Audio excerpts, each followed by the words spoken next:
Hello guys, इस video का topic है वैदिक पीरियड एंड सिविलाइजेशन। ये एक हिस्ट्री का टॉपिक है। मैं एमपीपीएससी के पॉइंट ऑफ व्यू से आपको इस टॉपिक में जो भी आईएमपी चीजें हैं वो सब मैं आज आपको बताऊंगी। सो बिना कोई डिले किए let's get start the video. सबसे पहले बात कर लेते हैं वैदिक पीरियड की। इसको फाउंडर कौन था? इसका फाउंडर थे आर्यंस। आर्यंस ने इस वैदिक पीरियड को ढूंढा था। वेदास का मतलब होता है नॉलेज, ज्ञान मतलब होता है इनका।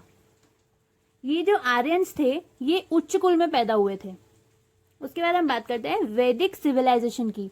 वैदिक सिविलाइजेशन में दो पीरियड्स थे, एक थे अर्ली ऋग्वैदिक पीरियड, दूसरा था लेटर वैदिक पीरियड। ऋग्वैदिक पीरियड जो था, अर्ली ऋग्वैदिक पीरियड, वो 1500 से 1000 बीसी तक था। जैसे कि आपको पता होगा बीसी का मतलब होता है बिफोर क्राइस्ट। बीसी जो होता है हमेशा बैकवर्ड काउंट होता है, लाइक जीरो से उसके पीछे पीछे काउंट होते जाता है, बैकवर्ड काउंटिंग होती है। और एडी जो होता है जिसका फुल फॉर्म होता है एनो डोमिनी, वो हमेशा फॉरवर्ड काउंट होता है। उसके जो ईयर्स होते हैं फॉरवर्ड काउंट होते हैं। हम हमारे टॉपिक पे वापस आ जाते हैं। जो अर्ली वैदिक पीरियड था वो 1500 टू 1000 बीसी था। उसके बाद इसमें जो वेदास थे वो थे ऋग वेदास। इनका जो सोशल एनिमल था जिससे कामकाज करते थे वो थी काऊ। काऊ इनका सोशल एनिमल था। यहाँ पर ऋग्वैदिक पीरियड में वुमेन्स की रिस्पेक्ट की जाती थी।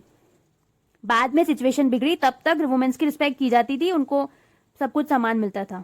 उसके बाद ये जो इनकी सोसाइटी थी वो प्रोफेशन बेस्ड सोसाइटी हुआ करती थी। यहाँ पर कोई भी कास्ट सिस्टम नहीं था। उसके बाद बात करते हैं लेटर वैदिक पीरियड की, जो कि 1000 से 600 बीसी तक का था। इसमें जो वेदास थे वो 3 वेदास थे, यजुर्वेदा, अथर्ववेदा और समवेदा। इनकी जो मैरिज की टाइप्स होती थी वो 2 टाइप की मैरिजेस होती थी। पहली थी अनुलोमा और दूसरी थी प्रतिलोमा। उसके बाद जो अर्ली ऋग्वैदिक पीरियड होता था उसमें जो किंग होता है उसको जना बोलते थे। उसके बाद जो विषपति होता था, किंग के नीचे वाला, उसको मतलब विषपति बोलते थे, जो विष होता था। उसके बाद आते थे विलेजेस, जिसको ग्रामीणी बोलते थे। उसके नीचे आती थी फैमिली। फैमिली के हेड को कुलब बोलते थे। उसके बाद लेटर वैदिक पीरियड में राजा को जनपदा बोलते थे। लेटर वैदिक पीरियड में ये चीज हेरिडिटरी हुआ करती थी, यानी कि जो राजा बनेगा वो डीएनए से जो हेरिडिटरी चलता आ रहा है उसी बेसिस पे राजा बनता था। और ऋग वैदिक पीरियड में जो योग्य होता था वो राजा बनता था। उसके बाद लेटर वैदिक पीरियड में राजा को जनपदा बोलते हैं। उसके नीचे आते थे जन, उसके नीचे आते थे विष यानी कि विषपति, उसके नीचे आते थे विलेजेस और उसके नीचे आते थे फिर फैमिली। फैमिली एक प्राइमरी यूनिट हुआ करती थी उस टाइम पर। फैमिली के हेड को वही कुलब बोलते थे। उसके बाद इस टाइम पे जो वैदिक पीरियड टाइम पर जो सभाएं लगती थी, जैसे अपने आज राज्यसभा लगती है, ऐसे उस टाइम पे जो सभा लगती थी उसको सभा बोलते थे। ये एक असेंबली ऑफ एल्डर मेंबर्स, मतलब जो बड़े बड़े एल्डर मेंबर्स हैं उनकी असेंबली को सभा बोलते थे उस टाइम पर। उसके बाद बोलते थे लोकसभा को समिति बोलते थे। समिति एक लोकसभा हुआ करती थी जो कि कॉमन पीपल्स की बैठक होती थी, उसको बोलते थे। उसके बाद आती थी विद्युत। विद्युत एक विधानसभा टाइप होती थी जो कि वॉर काउंसिल की लगती थी। वॉर काउंसिल के लिए जो सभा लगती थी उसको विद्युत बोलते थे। इस टाइम पर वुमेन्स का पार्टिसिपेशन भी ऑकर हो चुका था। अब बात कर लेते हैं कि हु इज आर्यंस। आर्यंस थे कौन? हम बोलते हैं कि जो वैदिक पीरियड होता है उनके फाउंडर है आर्यंस, पर आर्यंस थे कौन वो बात कर लेते हैं। आर्यंस जो थे according to Avinash Chandra Das, Aryans जो थे वो प्योरली इंडियन थे। वो बोलते थे, अविनाश चंद्र दास जो थे वो बोलते थे कि जो आर्यंस है उनकी नेटिव प्लेस जो है वो है सप्त सिंधु रिवर। पर अकॉर्डिंग टू ध्यानचंद सरस्वती ने ये बोला है कि जो आर्यंस है वो तिब्बत से आए हुए थे। उसके बाद मैक्स मुलर जो थे ये एक जर्मन इंडोलॉजिस्ट थे, इंडोलॉजिस्ट प्रोफेसर थे संस्कृत में। इनके अकॉर्डिंग इन्होंने बोला था कि जो आर्यंस थे उनकी ओरिजिन प्लेस थी मिडिल एशिया या सेंट्रल एशिया। मैक्स मुलर ही थे जिन्होंने ऋग्वेदा को इंग्लिश में ट्रांसलेट किया था। उसके बाद बात कर लेते हैं ऋग्वेदा की। ऋग्वेदा जो है उसमें मोस्टली इंडस रिवर जो है उसको मेंशन किया गया है बार बार हर जगह पर, बट जो सरस्वती है उसको कंसिडर किया गया है होलिस्टिक रिवर के लिए। उसके बाद जो ऋग्वेदा की पॉलिटिकल ऑर्गेनाइजेशन थी उसके बारे में बात कर लेते हैं कि जो इनकी पॉलिटिकल ऑर्गेनाइजेशन थी वो ट्राइबल पॉलिटी थी। ये ट्राइबल पॉलिटी यूज करते थे, यानी कि इनकी जो पॉलिटी थी वो बहुत डेमोक्रेटिक सिस्टम था इनका गवर्नमेंट का।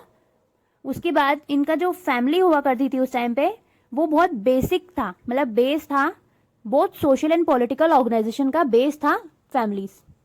उसके बाद बात कर लेते हैं जो उस समय राजन हुआ करता था, जो राजा होता था वो एडमिनिस्ट्रेटिव मशीनरी का सेंटर हुआ करता था।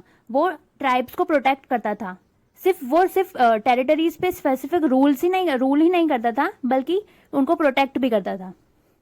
उसके बाद जो विलेजेस है, जो हमारे ऋग्वेदा में विलेजेस हैं जो मैंने आपको पहले बताए थे, वो ऋग्वेदा में 13 टाइम मेंशन्ड है। उसके बाद जो विश्व थे वो 170 टाइम मेंशन्ड है। उसके बाद जो जन थे वो 275 टाइम मेंशन्ड है। एंड जो सभा थी वो 8 टाइम मेंशन्ड है। समिति जो थी वो 9 टाइम मेंशन्ड है। एंड विधत जो है वो 122 टाइम मेंशन्ड है। उसके बाद बात कर लेते हैं बाली क्या होता था।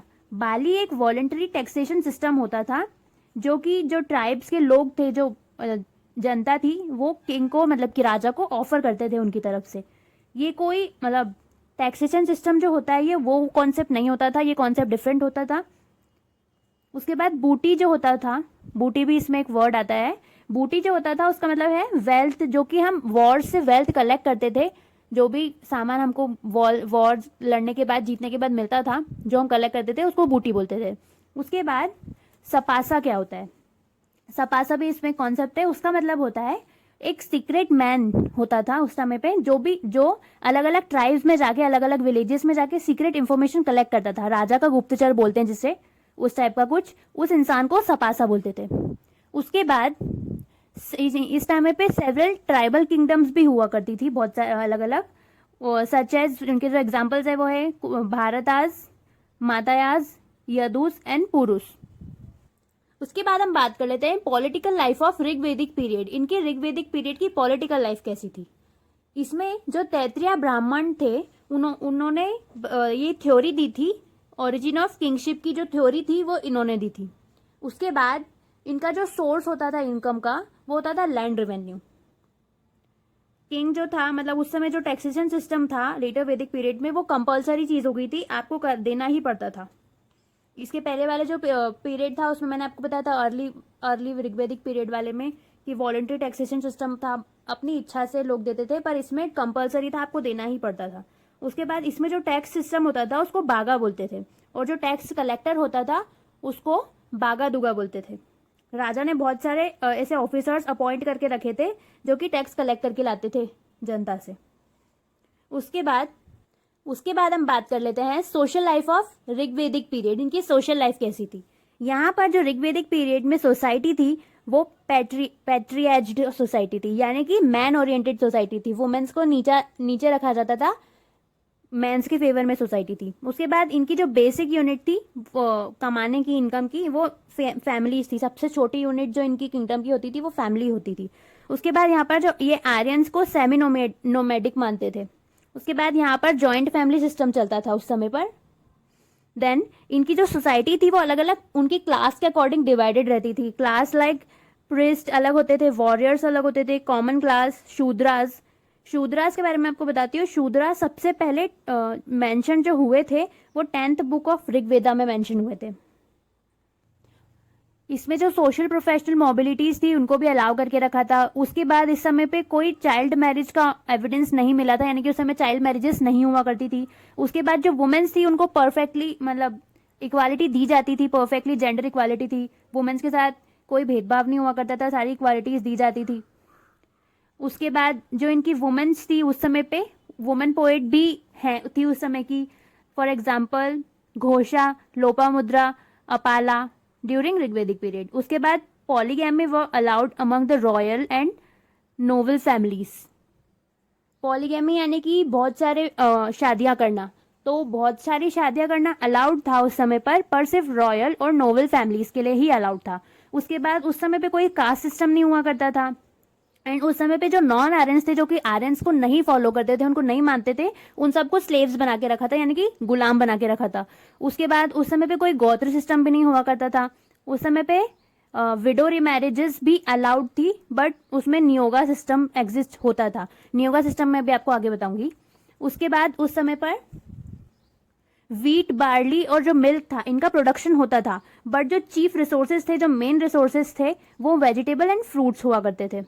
उसके बाद उस समय पे सती सिस्टम भी नहीं था।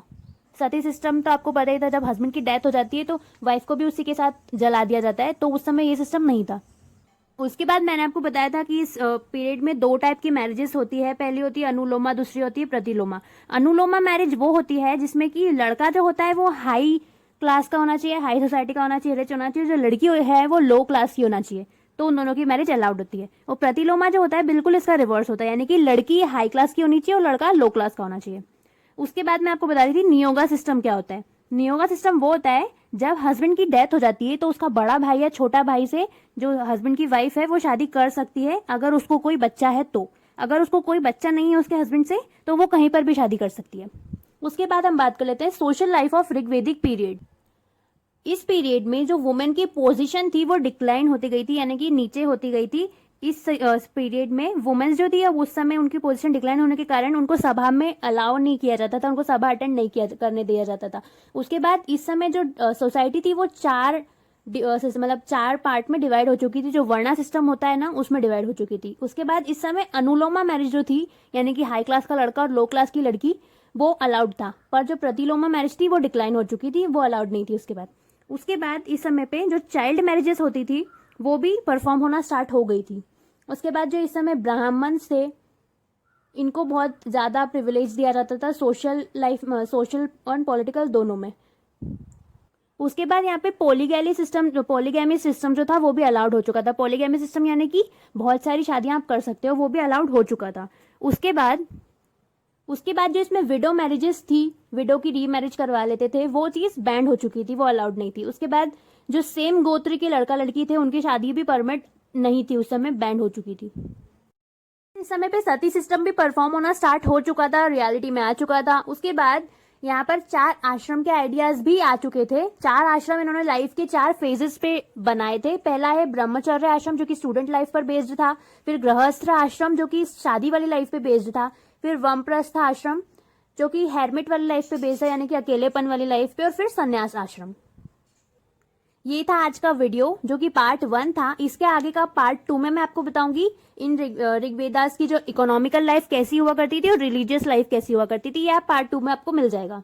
Thank you for watching my video. अगर आपको मेरा वीडियो पसंद आया हो तो please like my video and subscribe my channel. Thank you.